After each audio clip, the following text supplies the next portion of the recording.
Thank you very much. Thank you. Thank you all very much for that warm welcome. It is an honor to be with you again. To Mrs. Rajavi, from all of us, our most profound respect. Many of us take up the cause of the Iranian resistance every week or every month. Some of us come to Washington every year. There is one woman who gets up every day, every hour, every minute to fight for the freedom of the Iranian people, and that is Maryam Rajavi. To the residents of Camp Ashraf, you are our inspiration. You are the point of the spear. You are the freest Iranians of all the land. You have our respect and our honor, and we will never, ever let you down.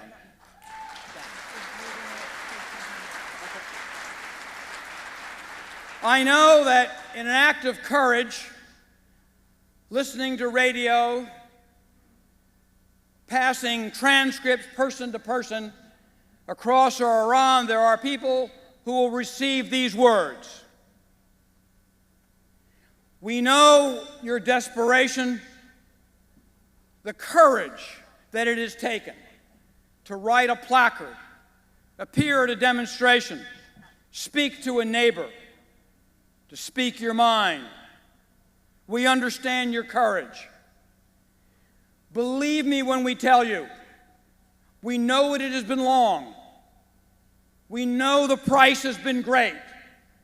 There is only one thing certain in all this world, true of the Ayatollahs and the religious dictatorship, and it has been true of every dictator, every despot all through history. They will fail, you will rise, and Iran will be free. It is as certain as the sun rising in the morning.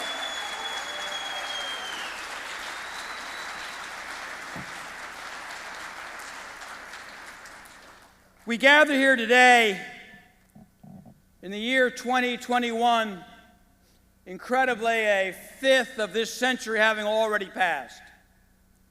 Somebody once wrote that no generation can either write nor understand its own history. It takes a perspective of time. I am old enough to have lived through half of the 20th century, a remarkable time, the greatest advances in science and medicine and culture in all of human history. But there was a dark side to that history.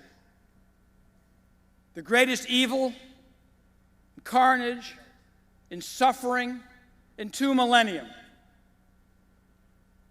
The genocide of the Armenian people to the Ottomans. The near destruction of the Jewish people at the hands of the Nazis. The ethnic cleansing of Bosnia and Rwanda. The murder of nearly 2 million Cambodians by Pol Pot. Extraordinary to think that in our own lives, in our own time, that there could be such suffering. And now to this list of horrors. We know that in 1988, Khomeini signed a fatwa calling for the death and destruction of not thousands, but tens of thousands, perhaps not tens of thousands, but hundreds of thousands, of people who were sent to their deaths for no crime, but they spoke their minds. They had a vision for the future of their country.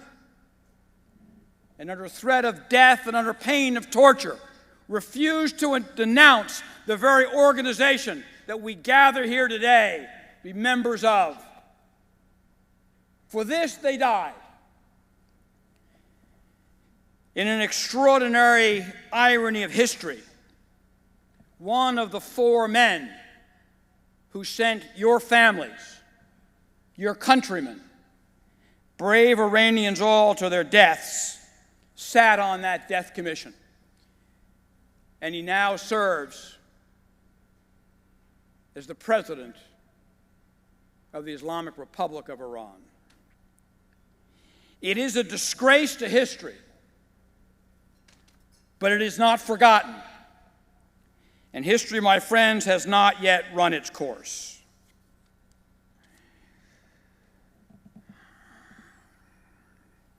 What happened in 1988 was not unknown at the time. Much like those few reports that came out of Germany about the Holocaust, what we were reading during the seizure of Cambodia, the nightly footage of Rwanda, people knew what was happening in 1988. Maryam Rajavi wrote the Secretary General of the United Nations after the first 1,000 died, again later, putting the world on notice that there was a government, a member of the organization that was dedicated to peace and human reconciliation, that was systematically murdering its own people. To Maryam Rajavi's letter, he received silence.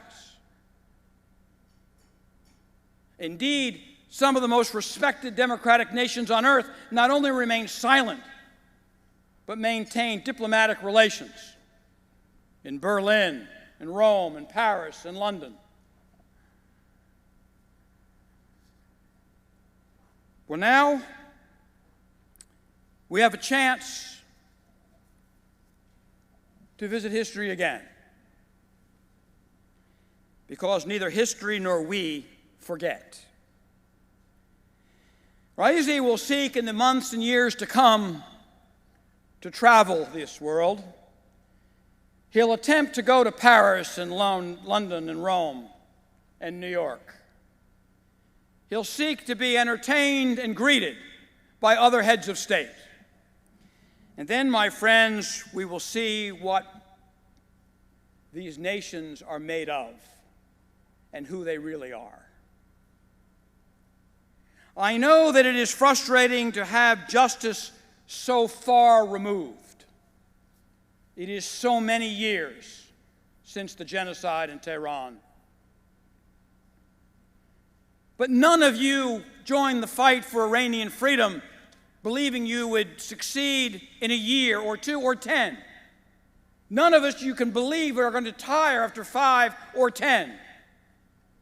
Justice takes time. The Serbian leaders who murdered the people in Bosnia walked the streets of Belgrade for 30 years.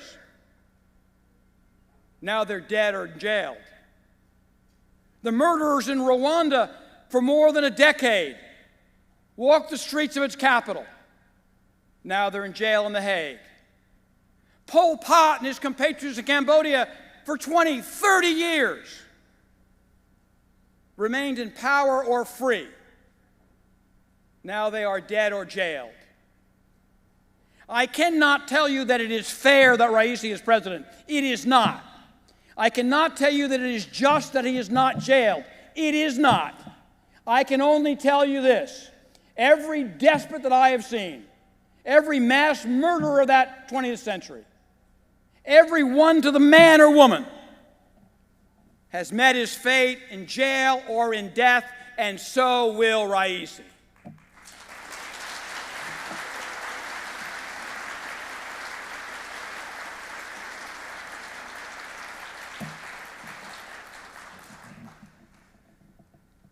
In the coming weeks and months, in addition to traveling to Europe or North America or Japan or China, Raisi will seek trade deals, a renewal perhaps of the nuclear arms treaty.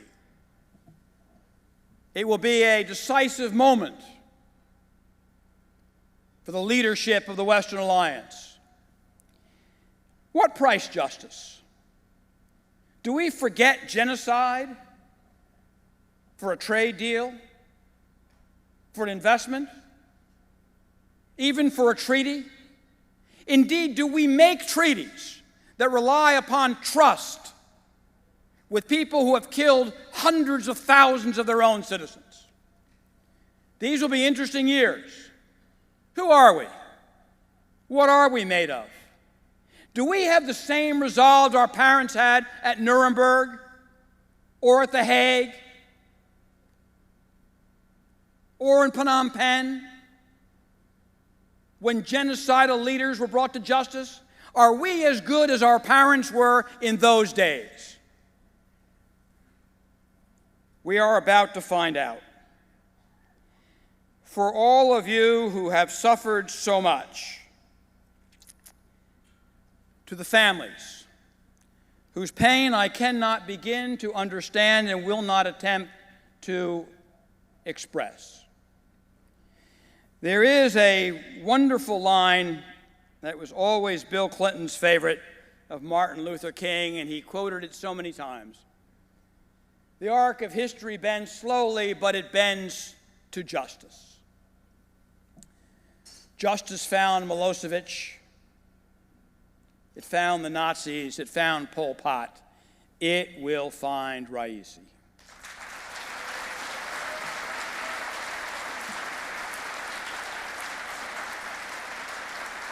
It has been my honor to be with you. It has been my honor to be a simple soldier in this fight for so many years. And to say to you one more time, knowing that in one day when you least expect it, when you never saw it coming, like the fall of every dictator before, there will be no exception. See you next year in Tehran. God bless you. Thank you.